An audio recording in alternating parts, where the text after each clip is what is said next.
stable is the country? Is it military? It's supposed to be a democracy, but so it's not a country. Like, I know like some of these countries, they go, like you have to bribe them to do anything. Or say you had to get a permit to build, would you have to bribe the officials?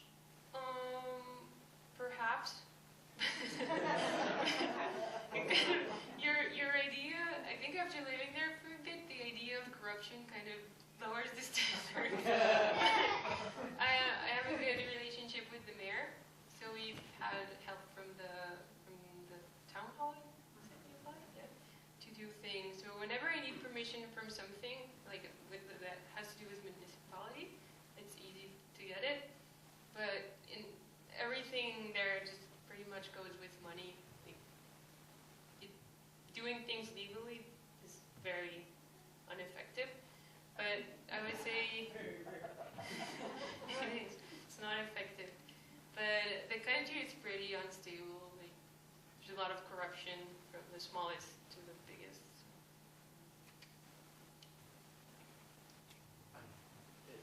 Because you're a small organization, the administrative costs would be very low. If you went to sponsor one of the children administrating, most of that money would go to the child, or? Yeah, well, to the children. Do you have a Believe me, the money goes to the children in general, because like, if a children has a sponsor, he won't eat more than the other kid, right? Yeah. But there's like, the office that we have, it's not an office, it's just like a computer in the house.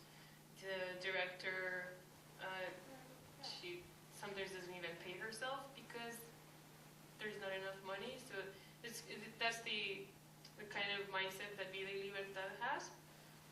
Of course, there are administrative costs. Like, we have to pay the staff that work at the house. And we are already low staff, so we wish we could even have more administration. But kids come first. Yep. So, I don't know if that answers. I saw in your video where you were saying you had purchased 3 acres, is that right? And then you had snippets of the buildings and that being put up there. So that's a goal, a financial goal that you guys have of being able to put up there. So the finances to do that and then labor to do that is as goals of yours? There are goals. Okay. And the idea would be to have, for example, a house for teenage moms that might be like pregnant teens who are thrown in the street, a house for kids with disabilities. We have, for example, a little girl who has Down syndrome, and she's with us because nobody else wanted to have her. So to have a house for kids who have special needs can be tended as well. What was I going to say now? Somebody else answered it. Well, if we had a group of people go on a mission trip, say on a building project or whatever, would they be staying on site or would they be staying off site and coming in? There's no place really to stay on site. So, like, Tina and I sleep in bedrooms with the kids. So Right. there is a camp nearby where groups of people can stay, or there's cheap hotels in town.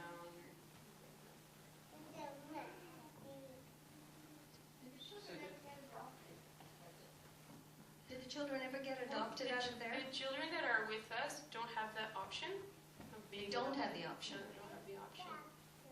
So it hasn't happened, and we are not an adoption agency, so it's. So it's not an orphanage in that respect? No, exactly. Okay. It's kind of like, yeah, it's kind of like a family. And so Tina, you said, she's alone there now while you are here? Yeah. That's a rough situation Yeah. for both of you. When she leaves, then I kind of stay in charge there.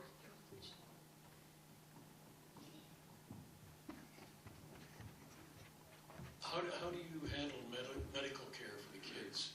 Like, that many kids must get fairly expensive, I would think. It is. How do you address that? That's probably what takes the most of the budget right now, especially since we've had lately so many severe cases of malnutrition, and because it creates other health problems.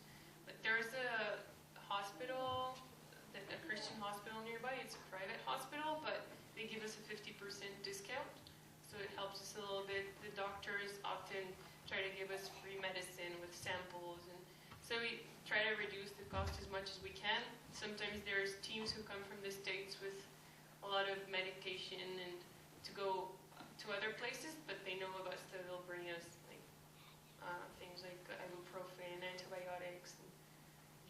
most common things.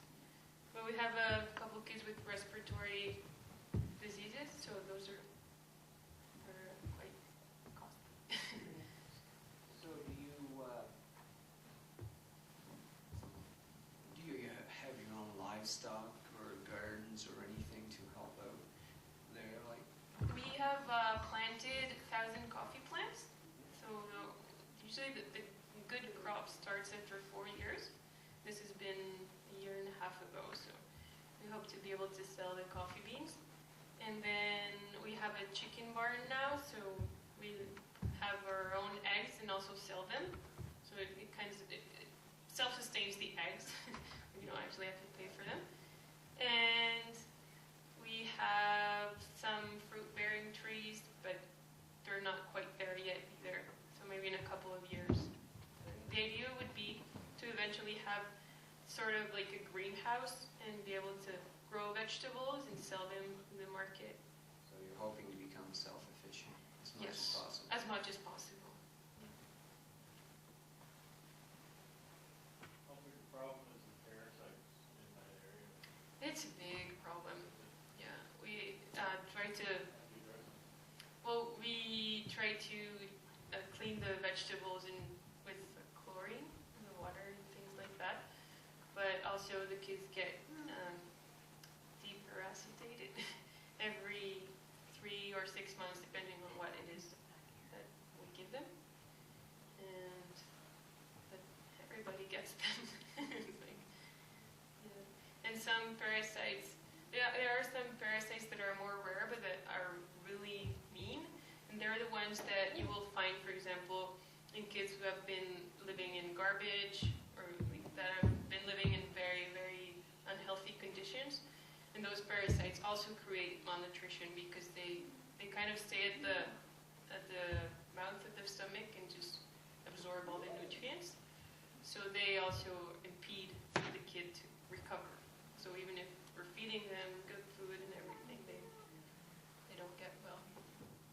And they're hard to kill, those. There's a lot of lice, but over there, lice is the least of the problems. I would have to worry about it.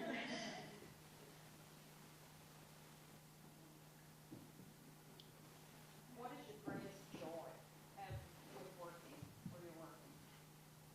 My greatest joy, I don't know, but what I find very inspiring is to see that the kids who have been through so much are so resilient. And they still have the strength to get up in the morning and say good morning with a smile. And it's kind of nice to put them to bed at night and know that they feel safe there. I know I asked about the spiritual thing before, but I just wonder, conversion rate, how do you see many children giving their hearts to Christ? Do you see that a lot? Yes, most of them. However, some of them, they do it a lot.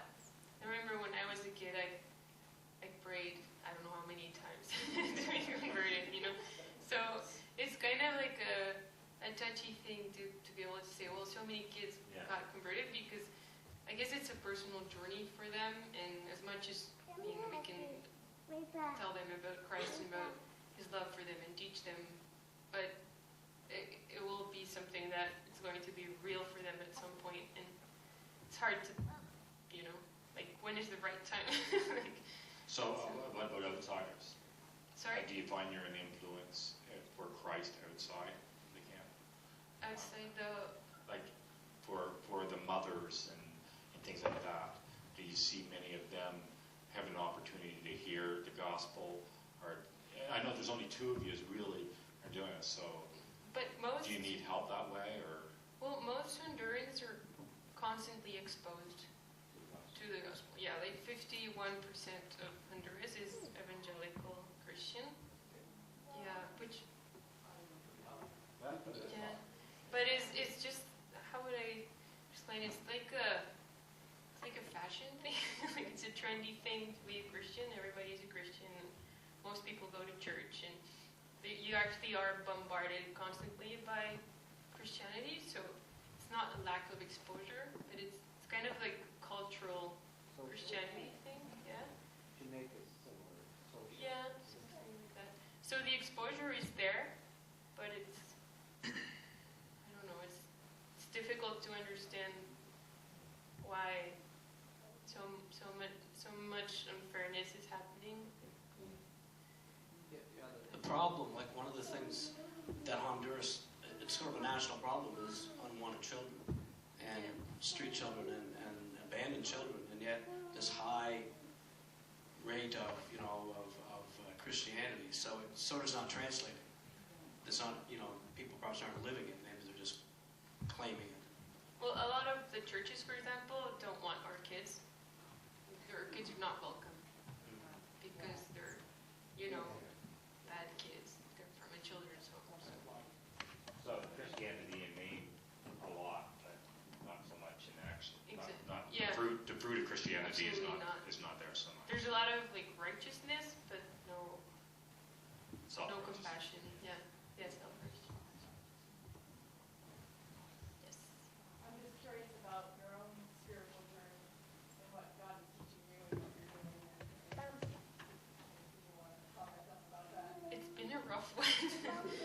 But I guess it's the typical grew up in a pastor's home and kind of straight away. But I grew up in a very, very Christian family and getting involved in the church and everything. But I guess I was a Christian at the age of, I became a Christian at the age of 8. I think that would be the one for everyone. But I just joke about it a little bit because it's true. Sometimes, I don't know about you, but when I was a kid, I would wake up in the middle of the night thinking, am I going to hell? Did I pray that right? So then I realized that it's not about saying the right words. It's really about where your heart is. But after that, when I was a teenager, I just kind of had been through a lot of rough things, and I guess I rebelled and just did other stuff.